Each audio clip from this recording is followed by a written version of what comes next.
皆さん、こんにちは。浅田絵里です。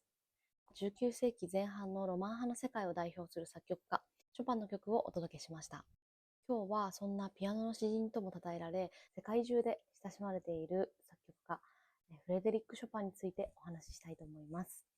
ショパンはロシア帝国の支配下であったポーランド、ワルシャワで生まれ育ちましたが、ショパンが生きていた時代のワルシャワでは、独立に向かって頻繁に争いが起こっていました。フランス革命とナポレオン戦争の終結後に、ヨーロッパ各国の支配者たちは、ヨーロッパの体制を革命勃発前の絶対王政に戻すべく、1815年にウィーン会議を開きました。ウィーン体制は各国のナショナリズムの動きと自由主義とを抑圧するものでしたが、その中でもポーランドはロシア軍に支配され、皇帝アレクサンドル一世の専制政治に苦しめられていたのです。そんな中、小さい頃から音楽での才能を発揮していたショパンは、銃を持って戦うよりも、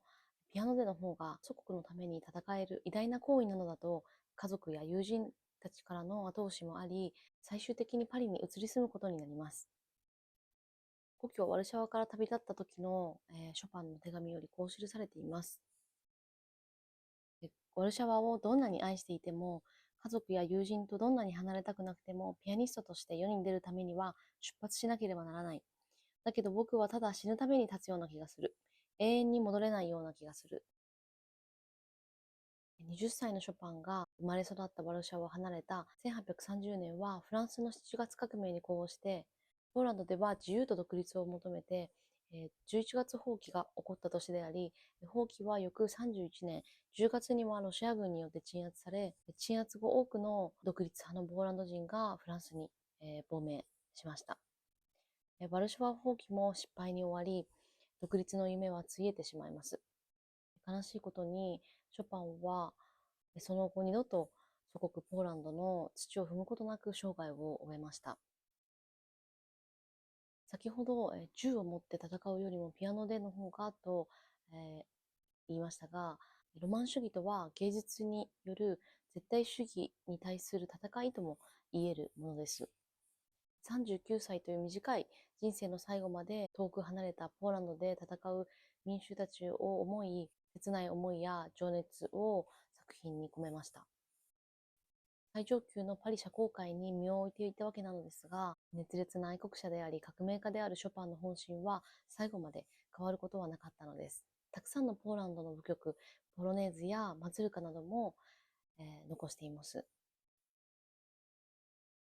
ショパンのノクターン演奏曲は1830年頃から、1846年までに、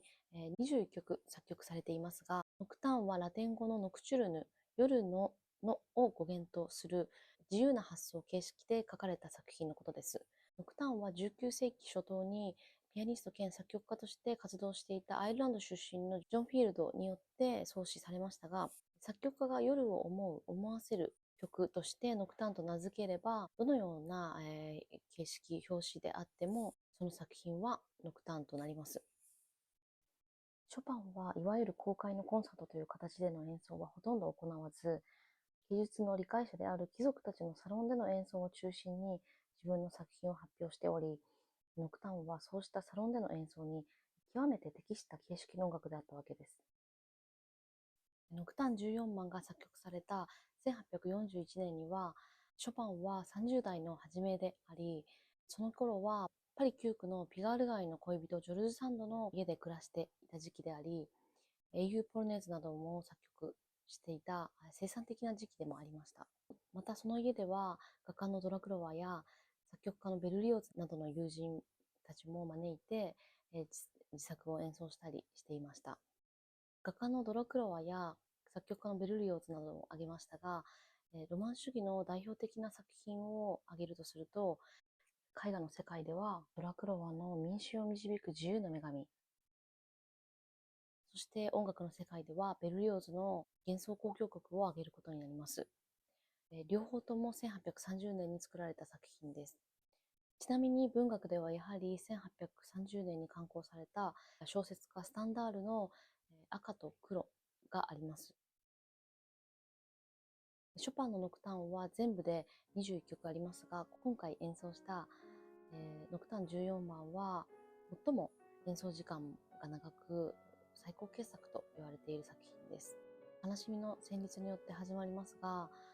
中間部は力強く前向きな性格に変わり、ポーランドの民族音楽などを思わせる独特なリズムなどの用法によって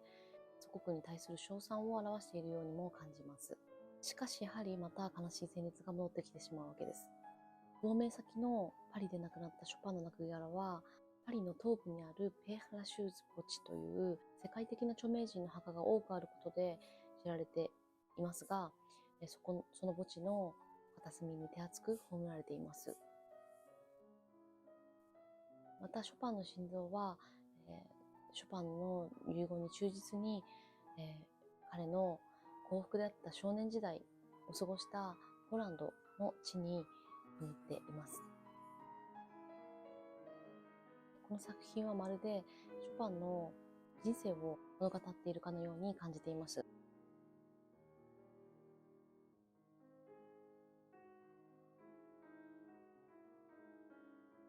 最後までお聴きいただきありがとうございました。またお会いできたら嬉しいです。